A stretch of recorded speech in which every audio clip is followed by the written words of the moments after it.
Hello, my name is Salma and welcome to my channel. If you would like to book a personal reading, you can contact me at tattoosandtarot@gmail.com, or you can look up my personal website, which is tattoosandtarot.com, and you can see what other services I have to offer with regard to readings. In any case, I hope you enjoy your monthly Taroscope reading, and any questions that you have, feel free to message me. All right, have a good one. Bye. Hi Virgo, how are you? I have your July 2017 reading. Sorry it's a little late. The readings are going to be a little bit late. It's my first time uploading to YouTube for readings, and so I'm running a little bit behind, but August will definitely be much better on time. And I know that Virgos appreciate that. My parents are Virgos, so I personally don't have a lot of Virgo in my chart or a lot of sixth house activity in my chart. But I do, my parents are Virgo, so I did grow up, being surrounded by that energy and kind of witnessing and watching two Virgos navigate life. And I kind of sat and decided to kind of meditate on the cards before filming the video, and I just was kind of asking, like, what is for Virgo? And of course, the nervousness, this kind of nervous energy, this anxiousness, right? Which I don't know if it ever really goes away fully for you all, but it just becomes something that you kind of start to learn how to manage and put to use in a really positive way. Put to use as in a motivating way. And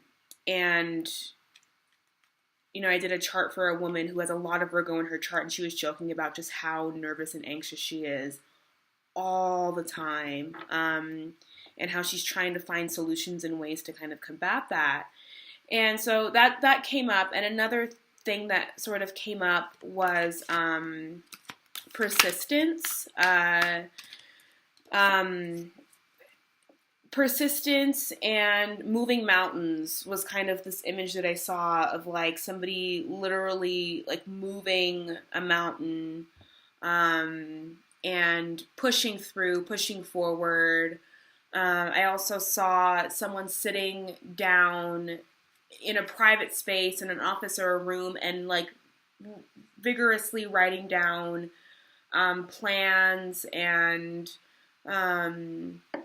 writing down goals, writing down a list of things that need to get done, just putting thoughts down on paper. So that was kind of what I picked up on. But yeah, I definitely see that there's some kind of restructuring going on. And almost as if, like, some of y'all have kind of had it with what is currently, whether that be in work or, like, love or career, right? Because for me, work and career can be two different things, right? There's the work that we have to do, which is, like, the sixth house work, right? The work that we have to do to maintain our responsibilities. And there's temperance. And then there's the work that we have to, there's a work in our 10th house that we do because we're attached to it's attached to our identity in some way, right? Like the work that we want to do that is attached to who we are. So possibly transitioning from work, from, like, sixth house work, like work that's more about the handling of responsibilities and work that will actually fulfill you. Let's see. The Temperance card came out. It's the first card, right? So that's kind of, yeah, okay. Temperance. And I did look up what's kind of happening. I did look up a few astrological themes that are going to be happening for you all. 8 of Cups. Cancer also got this. Yeah. So what already happened on July 4th, which, happened in Chariot a few days ago. So Venus is entering your 10th house. And, the 10th house, like I said before, right? Like here comes this 10th house, the conversation on the 10th house, right? Career status, our status in the world, how the public views us, right? Like how the public views the work that we do. Is the work that we do being valued publicly? I also think of it as like the dynasty house, right? Like very Capricorn, very Capricornian. Capricorn is the dynasty builder, right? Capricorn wants to pass on what Taurus and Virgo created to like the next generation, essentially. And so you have Venus entering the 10th house, and Venus is the planet of all things that are beautiful and lovely, and it also represents our wants and our desires, and what we think of as beautiful, what we value about ourselves, also like our possessiveness, how we harmonize relationships. Very obvious themes that have to do with love and romance, right? And so in the 10th house, with Venus entering the 10th house, there could be a few things happening, right? I want to get one last card out for you. I guess I said it. Oh, here we got two. Okay. Yeah, so everything looks pretty nice. There's definitely some rethinking. We have the Queen of Wands on the bottom. Again, sorry for the glare. I don't know what to do about that. So you have the Queen of Wands. Right? She's a manifester, very fiery.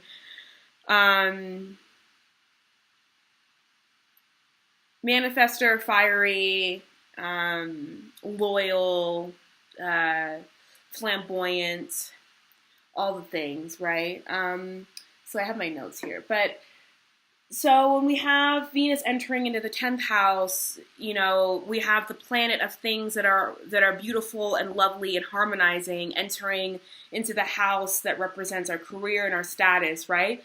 And the work that we do, that we in a sense, like our status and our identity is very much attached to, right? Which Virgo, you all being ruled by the 6th house, and being ruled by the 6th house, there's this element, and I've seen it too in my parents. So this element of self-sacrifice, right? This element of like, I do this work and I do this, and in an effort of self-sacrifice, and kind of almost like I just see this person with whipping themselves on their back, and as a way of expressing self-discipline, very, very self-disciplined, but in a way that's almost kind of like joyless to a certain extent. And so with Venus entering the 10th house, I think this is really great for you all, where there is some joy and some beauty and some harmony entering into your career, or entering into your public life, right? Like the public sphere, like your public sphere. So, that could represent possibly, romance entering into the workplace.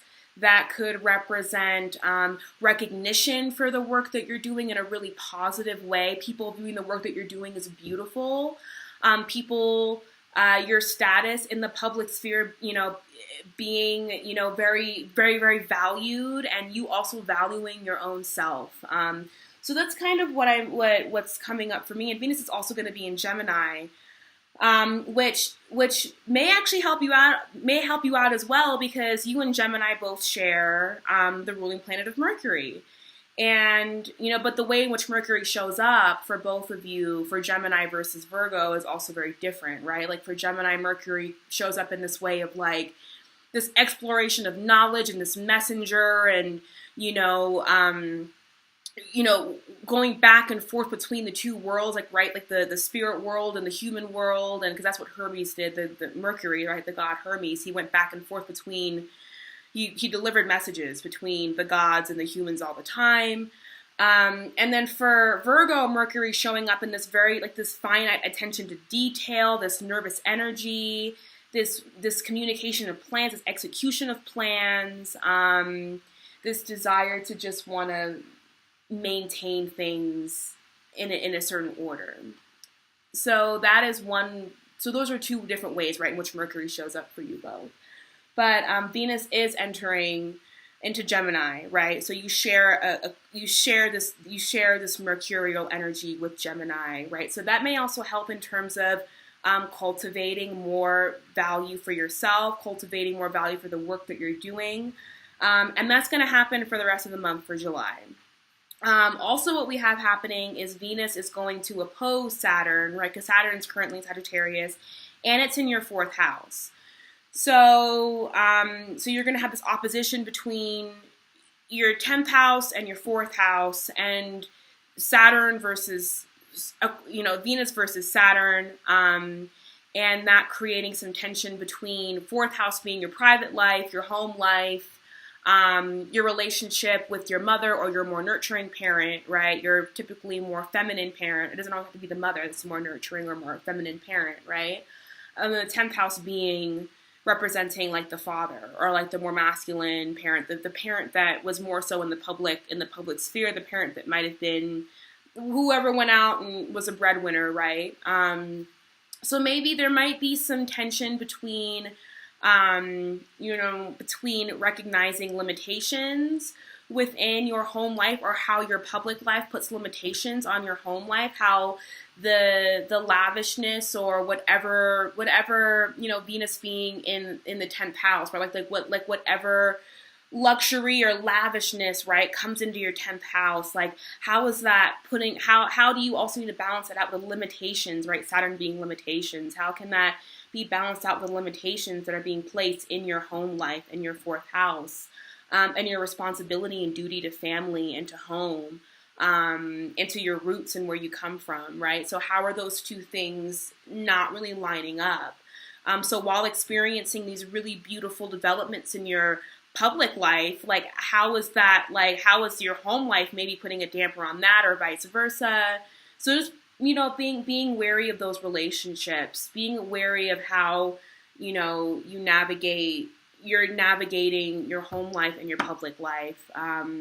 And where's the balance in that? And are there certain limitations that you're not recognizing need to be sort of adhered to right now?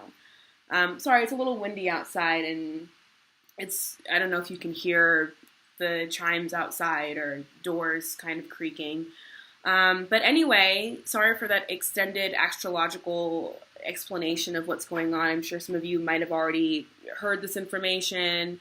But yeah, let's get into your reading. So I'll show you the cards here briefly, and then I'll show them to you again, and I'll hold them up as I go through. So we got Temperance, we have the Wheel of Fortune, we have 8 of Cups, the Chariot, the Queen of Swords, 4 of Swords, the Hermit, 10 of Cups, and the Ace of Pentacles. Okay, looking good.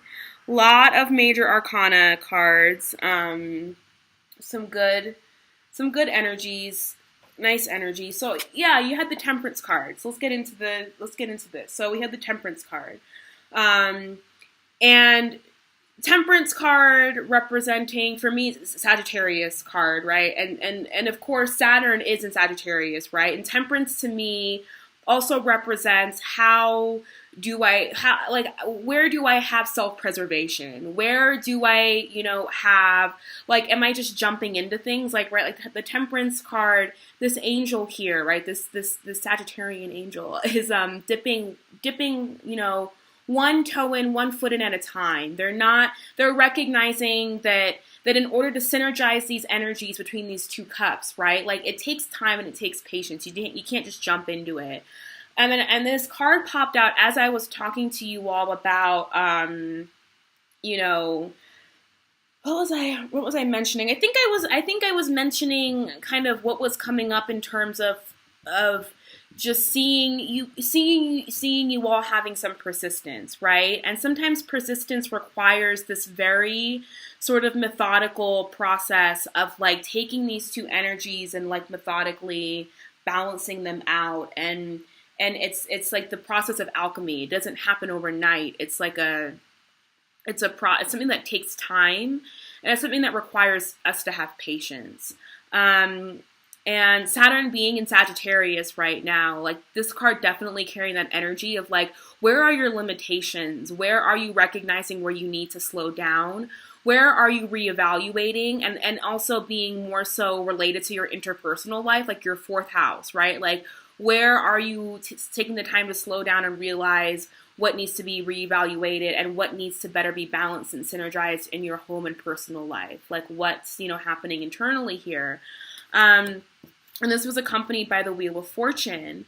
And the Wheel of Fortune for me is a card that, there are some, there's always, as a reader, there are always like a few cards in the deck that you just kind of, you look at and you're like, there's still a relationship that needs to be developed between me and this card, right?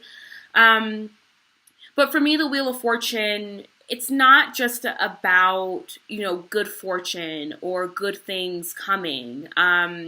It's about karma for me too. And like what goes up must come down, right? Like what goes around comes around, right? Like what's balanced out, like what goes around comes around, and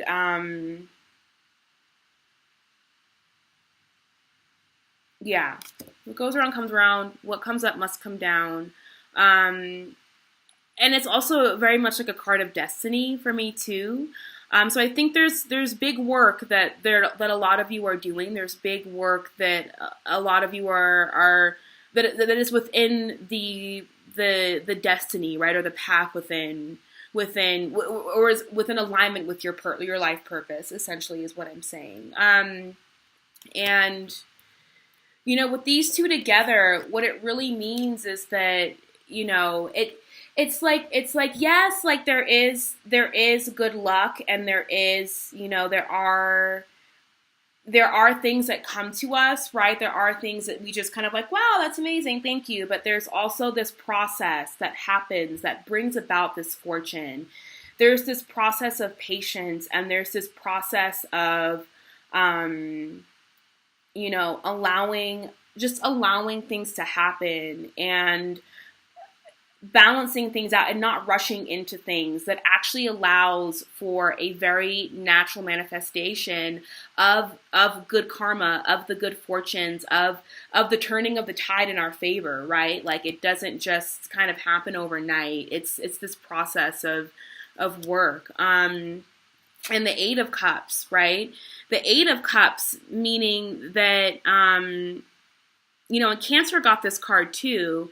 And this card, usually represents somebody who, you have these 8 cups here, and they're filled and they're standing upright and they're shiny and they're polished and there's nothing wrong with them.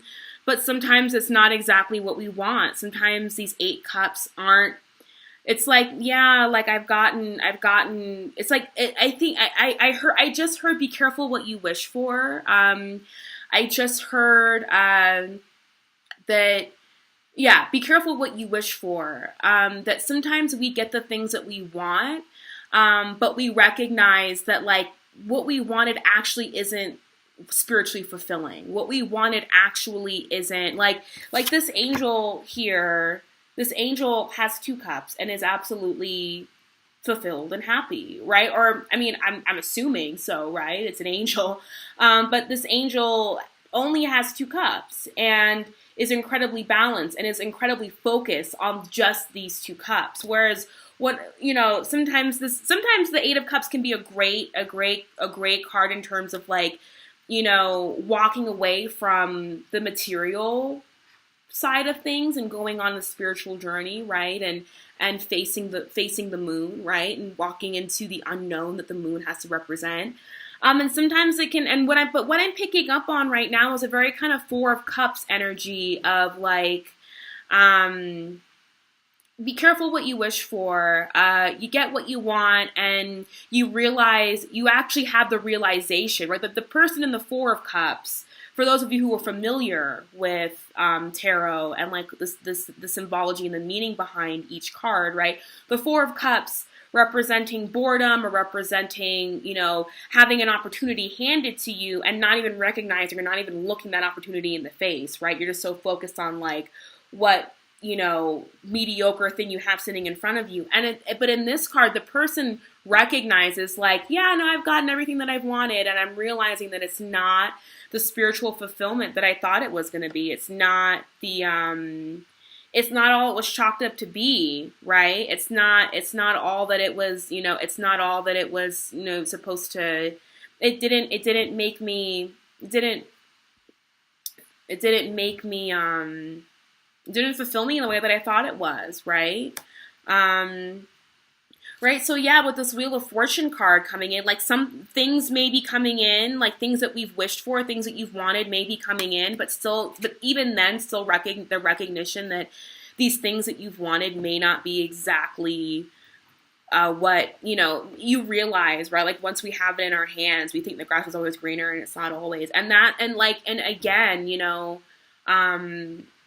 when I hear the term, the grass is always greener, I immediately think of Gemini, right? And both of you share Mercury, right? In very different ways, like your ruling planet is Mercury in different ways, but that mercurial energy of like needing to go from one thing to the next and needing to like, what's over here, and thinking that what's over there might be better. It is not always right, like the way to go. And so of course, right, the next card is the Chariot. And the Chariot, where, Sun is in Cancer. And the Sun is in Cancer, Moon was just in Capricorn. And the Chariot very much being a Cancerian card, for me, of recognizing how to control or take reign of like emotions, right? That's what it means. That's what that's what my relationship to it has been. And I see this Chariot coming up that, this desire to kind of move forward or move away from these 8 cups, right? And recognition that like, yeah, these 8 cups may not have been all that I thought it was going to be. I'm not emotionally fulfilled. There's like a missing space right here, right? And you're moving away. And I definitely see a lot of you deciding to move on or move forward. And this could have been a relationship, right? This could have been a relationship with maybe a Cancer, or another water sign, Scorpio or Pisces, and or any sign for that matter. It doesn't have to be, but just because I've got some cups here, we've got the Chariot, which is a Cancer card. But choosing to move forward and choosing to move forward and having, these two options to move forward, these two different choices, right, that we have in moving forward, and holding on to both of them. Maybe a piece of you still holding on to these 8 cups, right? That maybe like we always like when we move on, right? It's like we want to kind of have like one arm in the back holding on to what was and like one arm out in case like what happens out there doesn't work out, then we can just still reach back. That may not work out. That may not be the best course of action, right? And I say that because, then you have this Queen of Swords right here, right? And me being an Aquarius sun, I very much resonate with this Queen of Swords energy. She knows exactly, and this can be, and this can be an air sign, right? An Aquarius, Gemini, or a Libra, right? Who comes in to help you sort of make this decision, or that helps you kind of move forward with one of these two and helps you sever, right? She's got the sword, sever this connection to the past, to a wish or an idea of what you thought was going to work out, and it's not going to work out, right? Because she deals in the world of ideas and the intellect and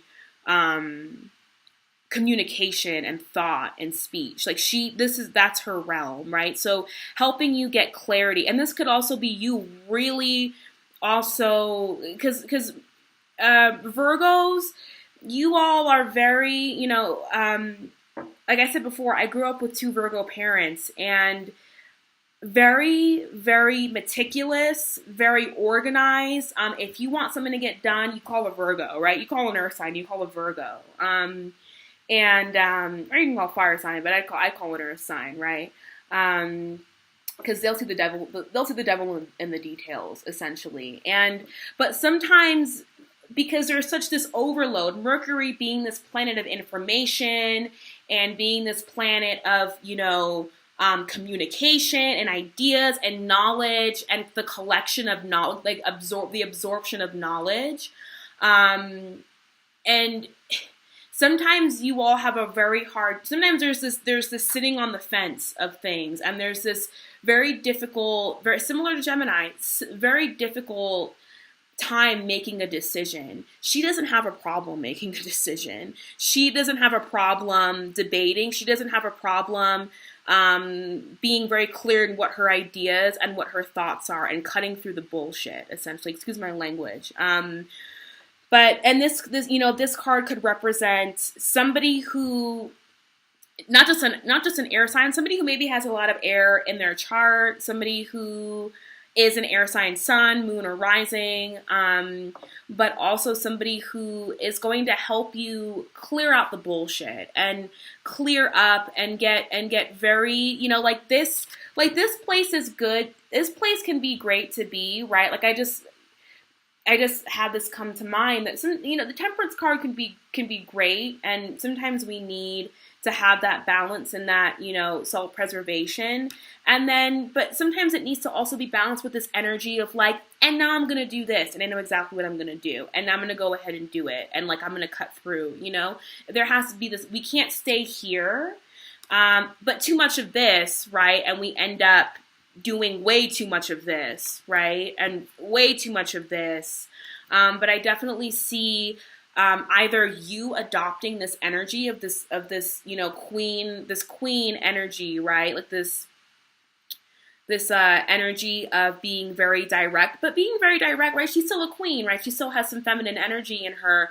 So being direct in a way that is like, I don't want to say soft, but in a way that can be well received, that can be well received, that is not so just cutthroat and harsh, like the King of Swords, right? Which is really the Aquarian card. So I definitely see you all adopting some of this energy, right? You have this card, yeah, you get the point. So, and then it's accompanying the Four of Swords too. So there's a lot of ideas. There's something there's something that's heavy in thought for you this month. There's something that's heavy in reevaluation for you. And there's an emotional edge to it, right? Like sometimes we can have thoughts about things and not really be too emotionally attached to them, and they're just like, yeah, but sometimes when we get into this ruminating cycle, then it becomes an emotional attachment or investment, right? Or involvement. And so once again, like, I definitely see like this swords energy working in your favor though, right? Like this queen energy of being very absolute and being very clear in communication, being very clear with the people around us. Like, I won't be spoken to like this. I won't be treated in this way. And being very, very clear, but also having this kind of serenity and peace in the way that we're communicating this month, that you all are communicating this month.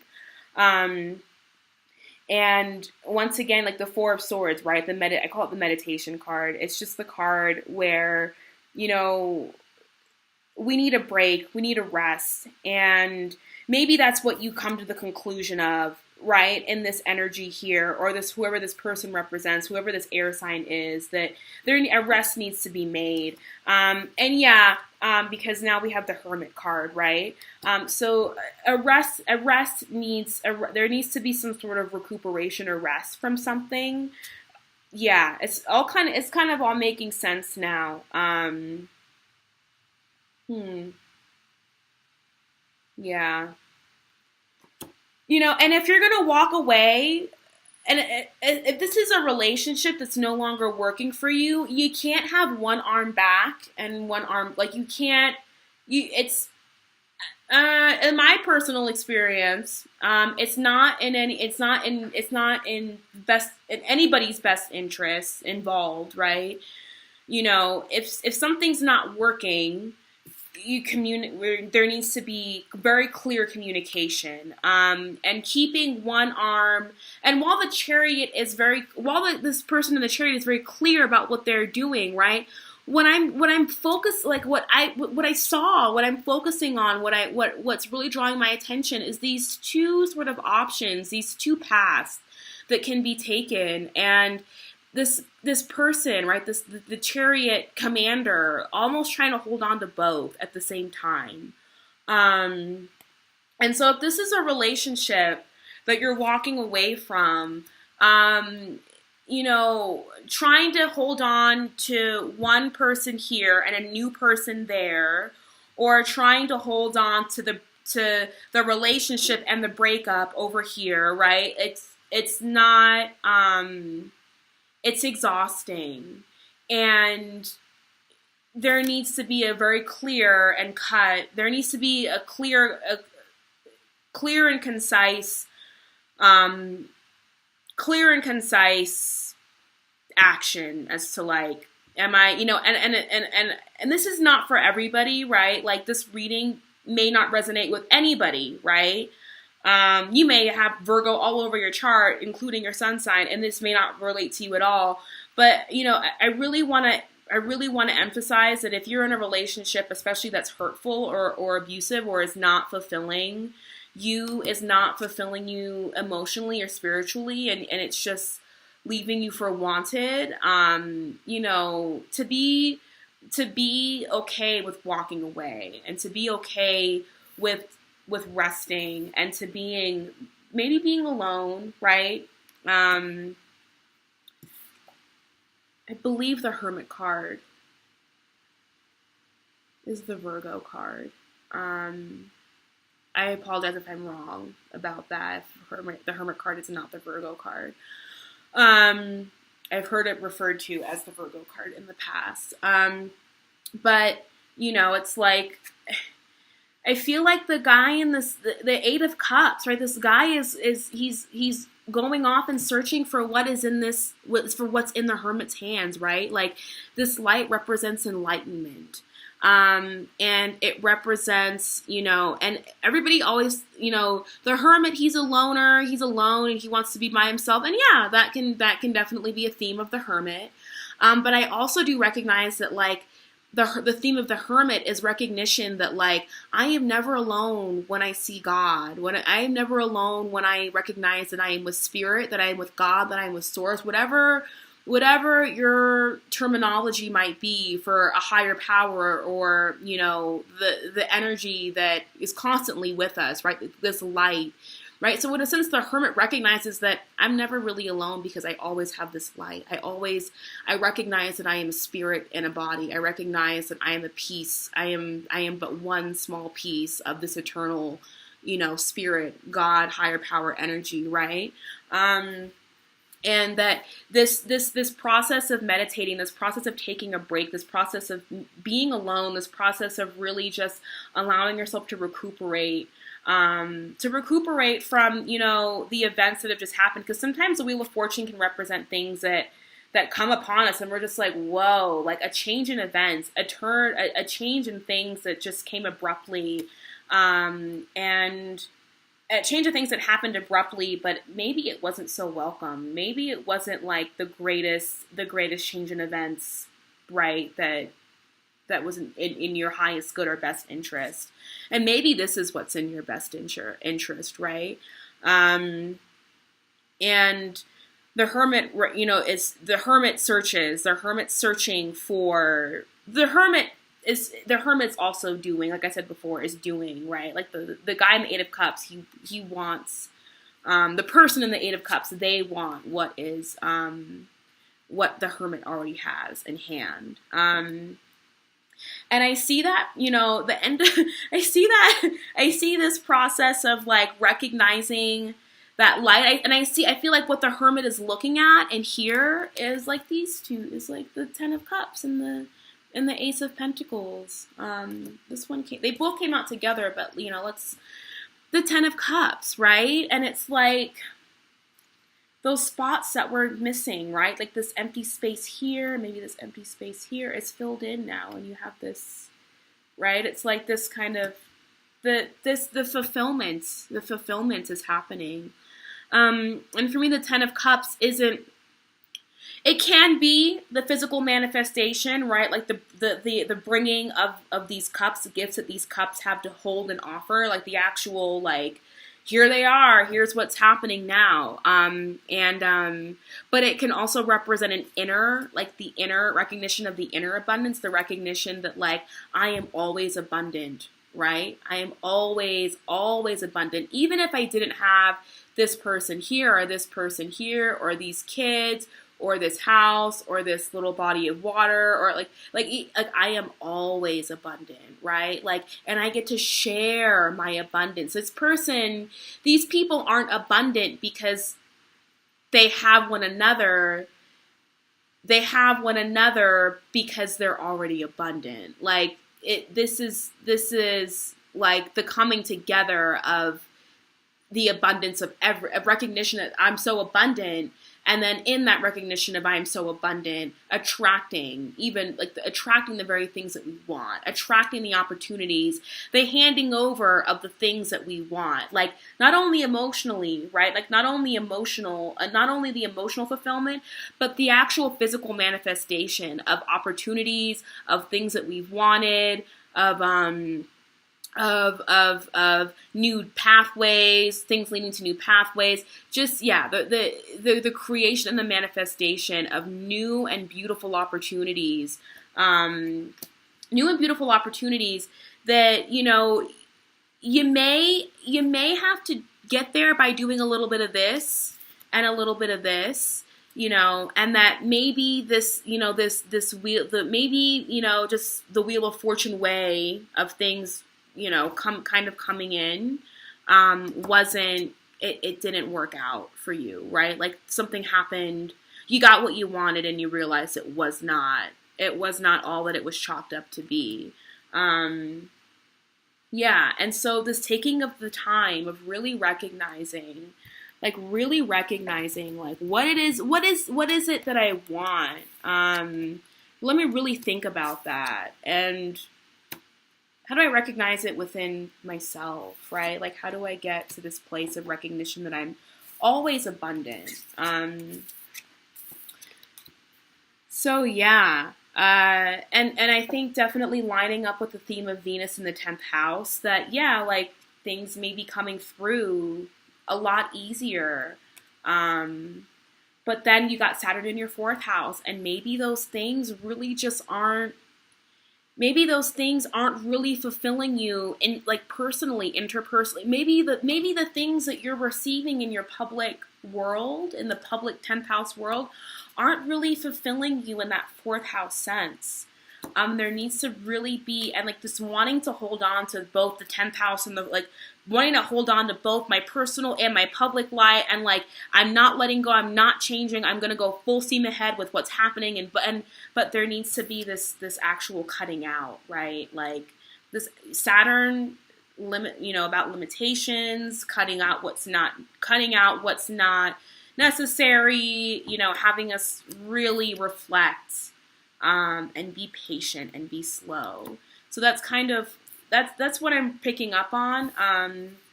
And you know what, I'm going to pull an outcome card for you guys for July 2017. And again, you know, I'm not a fortune teller. I pick up on energies, and whatever outcome, you have the power to change it depending on where you want to allow your energy to flow. Being a Cancer moon, being somebody whose moon is in Cancer, that's hard for me to do sometimes. I have to be very mindful of my energy. But Virgo, outcome for Virgo for July 2017. Outcome for Virgo for July 2017.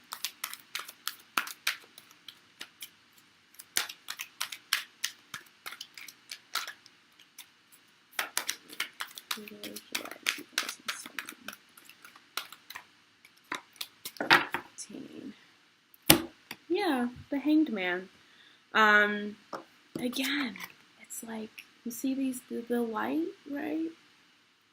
The Hanged Man is a great card. I think all the cards are great, but the Hanged Man is seeing things in a different perspective, seeing things in a new way, right? Like, he's, sorry, my computer is going to sleep. Seeing things from a different perspective. And the Hangman doesn't compromise his values. He's up here, right? Essentially, being persecuted or whatever, whatever the word may be. He's up here because he's not compromising. He's not sticking around for things that aren't spiritually fulfilling. And I'm sorry I keep using he, him pronouns. I'll try to be more gender neutral. But the Hangman, they see things from a different perspective. They see things in a different way. And they're up here because they want to grow spiritually. They're not willing to compromise on their spiritual values, and they want spiritual enlightenment. They want to see things in a different way, right? So, but still an element of, an element of still maintaining patience and still maintaining the recognition that sometimes we have to go here to get to here. That's pretty much what I'm picking up on. But yeah, this month is about, it's not about the fast pace. Ooh, yeah, things are manifest. It's more so about the recognition that this is sometimes a really beautiful place to be at, and this place is too. Because these two aren't, they have similar themes, right? This guy's finally seeing things differently. They're finally seeing things from a different light. Okay, Virgo. So that is your reading for July 2017. And again, I'm sorry it's late. August will be much better. I'm just getting the hang of this, and I don't have internet. I don't have very good internet in my house, so I have to go and upload videos somewhere else. But if you want a personal reading with me, you can contact me at tattoosandtarot@gmail.com. You can also reach me at tattoosandtarot.com, and I will put all that info in the description box below. And yeah, if you have any questions or comments, feel free to hit me up. All right, thanks, Virgo. Have a great month. Bye.